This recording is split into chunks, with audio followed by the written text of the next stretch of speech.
നമസ്കാരം. കേന്ദ്ര മന്ത്രിസഭയെക്കുറിച്ചുള്ള ധാരാളം ഊഹാപോഹങ്ങൾ പ്രചാരത്തിലുണ്ട്. ഇപ്പോൾ നിർമ്മല സീതാരാമനെ ധനവിഭാഗത്തിൽ നിന്നും ധനമന്ത്രി സ്ഥാനത്ത് നിന്ന് മാറ്റും, ധർമ്മേന്ദ്ര പ്രധാനെ മാറ്റും തുടങ്ങിയ ഊഹാപോഹങ്ങൾ ധാരാളമായിട്ട്, സ്പെക്കുലേഷൻസ് എന്ന് പറയും, ധാരാളമായിട്ട് പ്രചരിക്കുന്നുണ്ട്. BJPയുടെ ഏതെങ്കിലും ഒരു വക്താവ് ഇത് സംബന്ധിച്ച് എന്തെങ്കിലും ഒരു കാര്യം ഇതുവരെ പറയുകയില്ല, പറഞ്ഞിട്ടുമില്ല.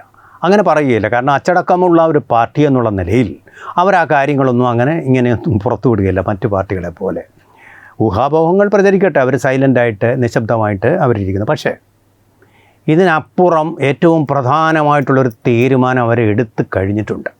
ഇതൊക്കെ നടക്കുമോ ഇല്ലയോ എന്നുള്ളത് എനിക്കറിയില്ല, പക്ഷേ നടക്കാനുള്ള സാധ്യത തള്ളിക്കളയുന്നുമില്ല. പക്ഷേ അതിനപ്പുറം നടക്കേണ്ട ഒരു കാര്യമുണ്ട്. അതായത് നമ്മളിപ്പോൾ സംസാരിക്കുന്നത് ജൂലൈ മാസത്തിൻ്റെ ആദ്യ പാദമാണ്. ഈ ജൂലൈ മാസത്തിൻ്റെ ആദ്യ പാദം നമ്മൾ സംസാരിക്കുമ്പോൾ നമ്മൾ ഓർക്കേണ്ട കാര്യം, 2022 ജൂലൈ 18 ഇന്ത്യയുടെ ഇപ്പോഴത്തെ പ്രസിഡന്റ് ദ്രൗപദി മുർമു സ്ഥാനാരോഹണം ചെയ്തത്. അതുകൊണ്ട് തന്നെ പ്രസിഡൻറ്റിൻ്റെയും കാലാവധി ടേം എന്ന് പറയുന്നത് 5 വർഷം ആയതുകൊണ്ട് തന്നെ 2027 ജൂലൈയിൽ തന്നെ പുതിയ പ്രസിഡന്റ് അധികാരത്തിൽ വരേണ്ട. പുതിയ പ്രസിഡന്റ് ആവണമെന്നൊന്നുമില്ല, ഈ പ്രസിഡന്റിന് തന്നെ തുടരുമോ, പക്ഷേ തുടരണോ അതോ പുതിയ പ്രസിഡന്റ് വരുമോ, എന്തായിരിക്കും എന്നുള്ളതിനെക്കുറിച്ച് ഒരു തീരുമാനം BJP എന്തായാലും എടുത്തിട്ടുണ്ട് എന്നാണ് എനിക്ക് മനസ്സിലാക്കാൻ കഴിയുന്നത്.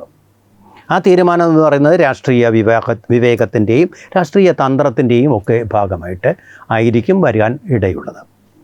നമുക്കറിയാവുന്നതുപോലെ നമ്മുടെ രാഷ്ട്രപതി ദ്രൗപദി മുർമു എന്ന് പറയുന്നത് ഒരു സർപ്രൈസായിരുന്നു. അങ്ങനെ പെട്ടെന്നുള്ള ഒരു സർപ്രൈസ്, അത്ഭുതങ്ങളൊക്കെ സൃഷ്ടിക്കുന്നതിൽ അതിവിദഗ്ധരാണ് BJP. ഒറീസയിലെ മയൂർഗഞ്ച് എന്ന് പറയുന്ന സ്ഥലത്ത് നിന്ന് പാവപ്പെട്ട ആദിവാസി കുടുംബത്തിൽ നിന്ന് വന്ന BJPയിൽ ആത്മാർത്ഥമായിട്ട് പ്രവർത്തിച്ചിരുന്ന ഒരാൾ, ഒരു സ്കൂൾ അധ്യാപികയും കൂടിയായിരുന്ന, കുടുംബത്തിന് ഒരുപാട് ദുരന്തങ്ങൾ നേരിട്ട ഒരു വ്യക്തിയാണ് രാഷ്ട്രപതി ഭവനെ അഭിമാനപൂർവ്വം ഇപ്പോൾ അലങ്കരിക്കുന്നത്. അവർ അന്തർവാഹിനികളിൽ മാത്രമല്ല മിഗ് വിമാനങ്ങളിലും സഞ്ചരിച്ചുകൊണ്ട് വനിതാ ശക്തി, സ്ത്രീ ശക്തി അതെമ്പാടും വിളംബരം ചെയ്യുന്നുണ്ട്. പല സ്ഥലങ്ങളിലും പോയിട്ട് അവർ ഈ കാര്യങ്ങളൊക്കെ തന്നെ, സ്ത്രീ ശാക്തീകരണത്തിൻ്റെ ആവശ്യം ഒക്കെ തന്നെ പറയുന്നുമുണ്ട്. വിദേശ രാജ്യങ്ങൾ സന്ദർശിച്ചിട്ടുണ്ട്. അഭിമാനാർഹമായിട്ടുള്ള നിലയിൽ തന്നെ പ്രസിഡന്റ് സ്ഥാനത്ത് അവർ ഭരണം പൂർത്തിയാക്കിയിട്ടുണ്ട്. എന്നാൽ പിന്നെ എന്തുകൊണ്ടൊരു വീണ്ടും ഒരു ഊഴം കൂടി കൊടുത്തുകൂടാ? അതുണ്ടാവാനുള്ള സാധ്യത വളരെ കുറവാണ്. കാരണം BJPയെ സംബന്ധിച്ചിടത്തോളം അവിടെ ഒരു ചേഞ്ച് എന്ന് പറയുന്നതിലാണ് അവർക്ക് കൂടുതൽ ഊന്നൽ ഉള്ളത്. തന്നെയല്ല, ദ്രൗപദി മുർമുവിനെ സംബന്ധിച്ചിടത്തോളം ഇതങ്ങനെ തുടരുന്നതിൽ വലിയ താല്പര്യം ഇല്ലതാനും. കാരണം 5 വർഷം പൂർത്തിയാക്കി. അത് അവർക്ക് വളരെ അഭിമാനകരമായിട്ടുള്ള, ഇന്ത്യക്കും BJPക്കും അഭിമാനകരമായിട്ടുള്ള ഒരു കാലഘട്ടം തന്നെയായിരുന്നു. പാർലമെൻറ്റിൽ അവർ നയപ്രഖ്യാപന പ്രസംഗം അവതരിപ്പിക്കുമ്പോൾ വളരെ ക്ഷീണതയായിട്ട് തോന്നി എന്ന അനൗചിത്യം നിറഞ്ഞ ഒരു പ്രസ്താവന സോണിയാഗാന്ധി നടത്തിയതൊഴിച്ചാൽ, അതുപോലെ തന്നെ കൽക്കട്ടയിൽ അവർ സന്ദർശനം നടത്തിയപ്പോൾ, ബംഗാളിൽ സന്ദർശനം നടത്തിയപ്പോൾ സാന്താൾ വർഗത്തിൻ്റെ ഒരു യോഗത്തിൽ, ഇന്ത്യയുടെ അടിസ്ഥാന വർഗത്തിൻ്റെ, ആദിവാസി വർഗത്തിൻ്റെ, ഈ നമ്മുടെ രാഷ്ട്രപതി തന്നെ ഒരു ആദിഗോത്ര വിഭാഗത്തിൽ നിന്ന് വന്നതാണെന്നുള്ളത് നമ്മൾ അഭിമാനത്തോടെ ഓർക്കേണ്ടതാണ്. അങ്ങനെ ഒരു വനിതാ രാഷ്ട്രപതി അവിടെ വന്നപ്പോൾ അവർക്ക് വേണ്ട പ്രൊട്ടക്ഷൻ കൊടുക്കാതിരുന്ന ഒരു മുഖ്യമന്ത്രി ഉണ്ടായിരുന്നു. അവരെ ജനങ്ങൾ പുറത്താക്കി കഴിഞ്ഞു, മമതാ ബാനർജി. അവിടെ യാതൊരു വിധമായിട്ടുള്ള കോലാഹലവും ബഹളവും ഉണ്ടാക്കാതെ, വിവാദങ്ങൾക്ക് നിറം പകരാതെ തന്നെ ഇതൊക്കെയൊന്ന് ആത്മപരിശോധന നടത്തണമെന്നുള്ളൊരൊറ്റ വാക്കിൽ ഉള്ള ഒരു ഉപദേശം മാത്രം കൊടുത്തുകൊണ്ട് വേണമെങ്കിൽ നടപടിയെടുക്കാമായിരുന്നു. ബംഗാളിൻ്റെ മന്ത്രിസഭയെ തന്നെ പിരിച്ചുവിടാം, ബംഗാളിൻ്റെ ഗവർണർ ഭരണം ഏർപ്പെടുത്തുക, ഇതൊന്നും അങ്ങനെ നടപടികളിലേക്ക് ഒരിക്കലും പോയിട്ടില്ല. എന്നിട്ടാണ് BJP ഗവൺമെൻറ് ഫാഷിസ്റ്റാണ്, ജനാധിപത്യ വിരുദ്ധമാണ്, ഭരണഘടനാ വിരുദ്ധമാണെന്നൊക്കെ പറയുന്നത്. ജനങ്ങൾ തന്നെ പുറത്തറിയുമല്ലോ, പിന്നെന്തിനാ ഇത്ര തിരക്ക് കാണിക്കുന്നത്? അത് അങ്ങനെ തന്നെ സംഭവിക്കുകയും ചെയ്തു. ഞാൻ പറയുന്നത്, ആ മയൂർഗഞ്ചിലെ സ്ഥലത്തു നിന്ന് നമ്മുടെ രാഷ്ട്രപതിയെ തിരഞ്ഞെടുത്തു എന്നുള്ളത് BJP കാണിച്ചൊരു തന്ത്രം കൂടിയായിരുന്നു. പിറ്റേന്നത്തെ പ്രാവശ്യം അതുവരെ അപരാജിതനായിട്ട്, ഇൻവിൻസിബിളായിട്ട് ഭരിച്ചിരുന്ന നവീൻ പട്നായിക്കിൻ്റെ ഭരണത്തിൻ്റെ അന്ത്യവും ആ പാർട്ടിയുടെ തളർച്ചയും കുറിക്കുകയുണ്ടായി. ആ തരത്തിൽ നമ്മളൊന്ന് ആലോചിച്ച് നോക്കിക്കഴിഞ്ഞാൽ ഇതൊരു വിശകലനം മാത്രമാണ്. ഇത് not based on facts but on reasons എന്നുള്ളത് പ്രത്യേകം ഓർക്കുക.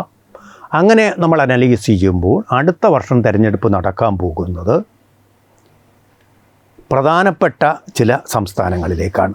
ആ സംസ്ഥാനങ്ങൾ ഇവയാണ്: ഗോവ, ഉത്തരാഖണ്ഡ്, പഞ്ചാബ്, മണിപ്പൂർ, ഉത്തർപ്രദേശ്, ഹിമാചൽ പ്രദേശ്, ഗുജറാത്ത്. അങ്ങനെ വരുമ്പോൾ ഏതാണ്ടല്ല 1, 2, 3, 4, 5, 6, 7 സംസ്ഥാനങ്ങളിലേക്കാണ് തിരഞ്ഞെടുപ്പ് വരിക. ഗുജറാത്തിനെ സംബന്ധിച്ചിടത്തോളം ഒരു പ്രശ്നവുമില്ല, BJPക്ക് ഈസി ആയിട്ട് അവിടെ ജയിക്കാൻ പറ്റും. ഹിമാചൽ പ്രദേശ് ഈ പ്രാവശ്യം മിക്കവാറും കോൺഗ്രസിൽ നിന്ന് പിടിച്ചെടുക്കുകയും ചെയ്തു. അത് ഉറപ്പിക്കാൻ പഹാഡി ഗാഡ്വാൾ വംശത്തിൽപ്പെട്ട ധീര സൈനികരാണിവർ. വംശത്തിൽപ്പെട്ട ആൾക്കാരുള്ള സംസ്ഥാനമാണ് ഹിമാചൽ പ്രദേശ്. അതിലാരെയെങ്കിലും അവിടെ രാഷ്ട്രപതി സ്ഥാനത്തേക്ക് കൊണ്ടുവരുമോ എന്നറിയില്ല. നമുക്ക് സർപ്രൈസാണ് ഇതൊക്കെ. BJPയുടെ ആവനാഴിയിൽ ഒളിപ്പിച്ചു വെച്ചിരിക്കുന്ന സർപ്രൈസുകൾ അറിയില്ല. കോൺഗ്രസിൻ്റെ ഒരു മേൽക്കൈ, അല്ലെങ്കിൽ തന്നെയും ജനങ്ങൾ ഭരണം മടുത്തു അവിടുത്തെ. കാരണം വലിയ വാഗ്ദാനങ്ങളൊക്കെ നടത്തിയിട്ട് നടപ്പാക്കാനാവാതെ അവിടെ ഇലക്ട്രിസിറ്റിയുടെ ചാർജും ഒക്കെ കൂട്ടി ജനങ്ങളാകെ ഒരു ഭരണവിരുദ്ധ വികാരത്തിലാണ്, പിണറായി വിജയനെതിരെ എന്ന പോലെ. അപ്പോൾ എന്താ സംഭവിക്കാൻ പോകുമെന്ന് അറിയില്ല. ഇതൊക്കെ ഈ വാഗ്ദാനങ്ങൾ വാരിക്കോരി കൊടുക്കുന്ന സ്ഥാനാർത്ഥികളൊക്കെ ഓർത്തിരിക്കേണ്ട ഒരു കാര്യം കൂടിയാണ്. ഇടയ്ക്ക് പറഞ്ഞതേ ഉള്ളൂ. മണിപ്പൂരിൽ നിന്നൊരു സ്ഥാനാർത്ഥി വരാനുള്ള, ഒരു പ്രസിഡൻഷ്യൽ സ്ഥാനാർത്ഥി വരാനുള്ള സാധ്യതകൾ നമുക്ക് തീരെ നിരാകരിക്കേണ്ടി വരും. കാരണം അവിടെ 2 പ്രബല വിഭാഗങ്ങൾ, കുക്കി, മെയ്തി. ഇറാനും ഇസ്രയേലും പോലാണ് 2 വിഭാഗങ്ങളും. ആര് വിചാരിച്ചാലും ശാന്തരാക്കാൻ പറ്റാത്ത പകയും കുടിപ്പകയും ഒക്കെ കൊണ്ടു നടക്കുന്നവർ. ഇപ്പോൾ ഏതെങ്കിലും ഒരു വിഭാഗത്തെ എടുത്തു കഴിഞ്ഞാൽ മറ്റൊരു പ്രക്ഷോഭം തുടങ്ങും. 2 രാഷ്ട്രപതിമാരെ നമുക്ക് സാധ്യമല്ല. അതുകൊണ്ട് അത് തൽക്കാലം അത് ഉണ്ടാവില്ല. അതെല്ലാം സമാധാനം ശാശ്വതമായി കഴിഞ്ഞാൽ അത് ഉണ്ടാവില്ലെന്ന് പറയാനും പറ്റില്ല. അടുത്തത് പഞ്ചാബാണ്. പഞ്ചാബിൽ BJPക്ക് വരാൻ പറ്റും എന്നുള്ള കാര്യം നമുക്ക് ഉറപ്പില്ല. പക്ഷേ നമ്മുടെ പ്രമുഖനായ ഒരു BJPക്കാരനുണ്ട്, റവനീത് സിംഗ് ബിട്ടു. BJP വളരെ ആരാധിക്കുന്ന ഒരു നേതാവാണ്, ഒരു സിഖുകാരനാണ് അദ്ദേഹം. ഭീകരവാദത്തിനൊക്കെ എതിരെ ഉറച്ച നിലപാടുകൾ എടുക്കുന്ന ഒരു വ്യക്തിയാണ് അദ്ദേഹം BJPയിലേക്ക് വന്നതാണ് കോൺഗ്രസിൽ നിന്ന്. അദ്ദേഹത്തെയാണ് അപമാനിച്ചത് രാഹുൽ ഗാന്ധി പാർലമെൻറ്റിലേക്ക് കയറിപ്പോയപ്പോൾ. നിങ്ങൾ ഞങ്ങളെ വഞ്ചകനാണ് എന്നൊക്കെ പറഞ്ഞ് അദ്ദേഹത്തിന് ചേരാത്ത രീതിയിലുള്ള ഒരു പ്രസ്താവനയാണത്. തിരിച്ചു കൊടുത്തു, വിടുകല. സിഖുകാരനാണ്, സർദാർജിയാണ്. തിരിച്ചു വേണ്ടതുപോലെ കൊടുത്തിട്ടാണ് വീണ്ടും പാർലമെൻറ്റിലേക്ക് അദ്ദേഹം കയറിപ്പോയത്. അപ്പോൾ അദ്ദേഹത്തെ ഈ സ്ഥാനത്തേക്ക്, പക്ഷേ അതിനെനിക്ക് തോന്നുന്നില്ല, അത് സാധ്യതയുണ്ട്. അതിനുള്ളൊരു പ്രായം അദ്ദേഹത്തിനകത്തിട്ട് ഇനിയും പല പദവികളും കേന്ദ്രമന്ത്രിസഭയുടെ റിഷഫിൽ വരുമ്പോഴായിരിക്കും അദ്ദേഹത്തെ പരിഗണിക്കുക.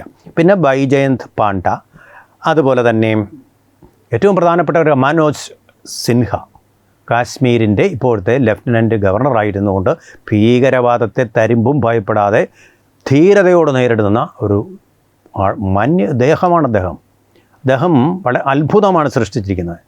ചോര വാർന്നു വീഴുന്ന താഴ്വരയെ അദ്ദേഹം നിശബ്ദ താഴ്വരയാക്കിയിരിക്കുന്നു, അല്ലെങ്കിൽ ശാന്തതയുടെ താഴ്വരയാക്കിയിരിക്കുന്നു. പ്രേതങ്ങളുടെ താഴ്വരയെ ശാന്തതയുടെ താഴ്വാരമാക്കി മാറ്റിയ ആളാണ് അദ്ദേഹം. ഒരു രാഷ്ട്രപതി ആവുന്നത് ഇന്ത്യക്കാർ മുഴുവൻ തീർച്ചയായിട്ടും അഭിമാനിക്കും. അങ്ങനെ ഒരാളാണ് ഇതിലേക്ക് വരാൻ സാധ്യതയുള്ളത്. ഈ പറഞ്ഞ പേരുകളിൽ ഒന്നുകിൽ ആരെങ്കിലും രാഷ്ട്രപതി സ്ഥാനത്തേക്ക് വരും, അല്ലെങ്കിൽ കേന്ദ്രമന്ത്രിസഭയുടെ അഴിച്ചുപണിയിൽ അവരാരെങ്കിലും വരും എന്ന് ഊഹിക്കപ്പെടുന്നു. എന്ന ഊഹങ്ങൾ പ്രചരിക്കുന്നുമുണ്ട്. അത് കുറച്ചുകൂടെ റീസണബിൾ ആണെന്ന് എനിക്ക് തോന്നുന്നുമുണ്ട്. ഇനി വേറൊരു ചോയ്സ് ഉണ്ടല്ലോ, CP രാധാകൃഷ്ണൻ. ഈ CP രാധാകൃഷ്ണൻ എന്തുകൊണ്ട് അടുത്ത പ്രസിഡൻ്റ് ആയിക്കൂടാ? കാരണം അതിന് സാധ്യത കുറവാണെന്ന് ഞാൻ കരുതാൻ കാര്യം, അദ്ദേഹം ഇപ്പോൾ തിരഞ്ഞെടുക്കപ്പെട്ടിട്ട് ഏറെ നാളുകളായിട്ടില്ല. അപ്പോൾ പെട്ടെന്ന് അതിലേക്കൊരു മാറ്റം ഉണ്ടാവാൻ സാധ്യതയില്ല. വേറൊരു രാഷ്ട്രപതി വരിക തന്നെയല്ല, ഇപ്പോൾ തിരഞ്ഞെടുപ്പ് നടക്കുന്ന സംസ്ഥാനങ്ങളിൽ നിന്ന് ആരെങ്കിലും ആയിരിക്കും. ഇത് പറഞ്ഞതുപോലെ BJPയുടെ നയം അതാണ്, ആ രീതിയിലായിരിക്കും അവർ സ്വീകരിക്കുക. ഇത് ഏറ്റവും പ്രധാനപ്പെട്ട ഒരു സംസ്ഥാനമാണ് ഗോവ എന്ന് പറഞ്ഞാൽ ക്രിസ്ത്യൻ ഭൂരിപക്ഷമുള്ള എന്നാൽ BJP ഭരിക്കുന്ന ഒരു സംസ്ഥാനമാണ്. അവിടെ നിന്ന് BJPയുടെ ഏതെങ്കിലും നേതാക്കളെ പെട്ടെന്ന്, നമ്മളിതുവരെ അറിയാത്ത നേതാക്കളെ ആയിരിക്കും ഉയർത്തിക്കൊണ്ടുവന്ന് രാഷ്ട്രപതിയാക്കുമ്പോൾ അവിടെ തീർച്ചയായിട്ടും FCRA ബില്ല് കാരണം ഇപ്പോൾ ഇടഞ്ഞു നിൽക്കുന്ന തരത്തിലുള്ള ആൾക്കാരെ കൂടി BJPയുടെ പക്ഷത്തേക്ക് എടുക്കാൻ അവർക്ക് സാധിക്കും. അവരുടെ ഒരു പിന്തുണ കൂടി അദ്ദേഹത്തിന് കിട്ടാനുള്ള സാധ്യതയും നമുക്ക് തള്ളിക്കളയാൻ പറ്റുകയില്ല.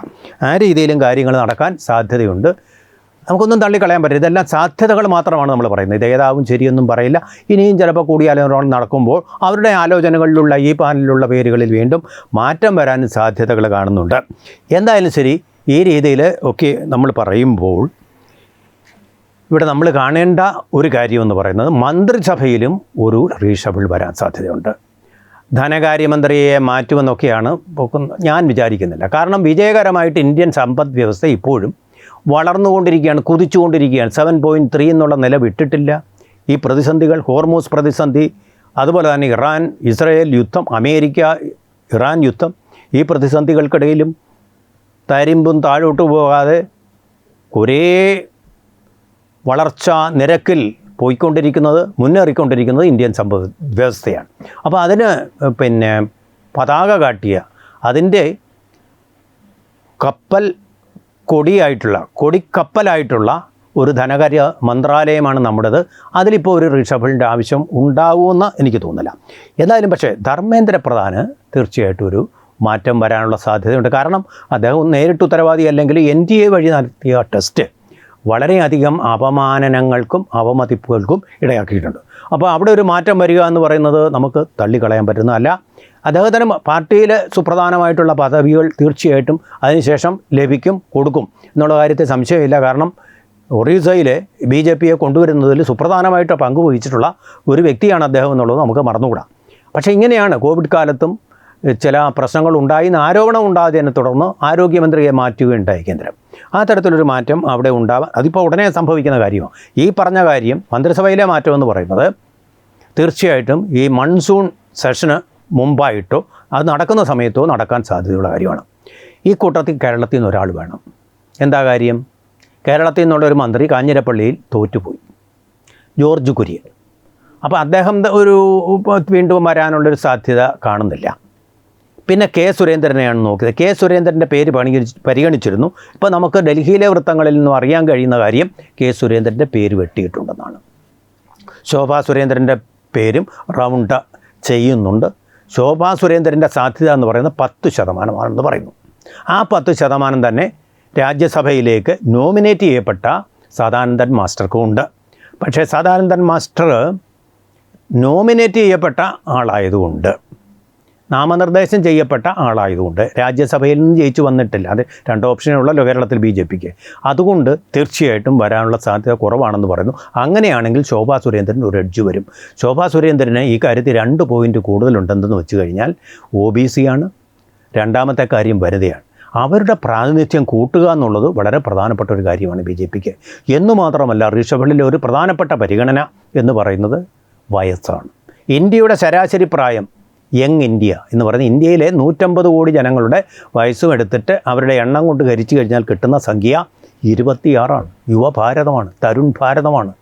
ആ ഭാരതത്തിലെ മന്ത്രിസഭയുടെ ഏജ് തന്നെ പ്രായണ കുറയ്ക്കാൻ വേണ്ടിയുള്ള ശ്രമമായിരിക്കും നടന്നത്. അതുകൊണ്ട് പ്രായം ഏറെയുള്ള ആൾക്കാരെ പരിഗണിക്കാനുള്ള സാധ്യത നമുക്ക് തള്ളിക്കളയേണ്ടി വരും.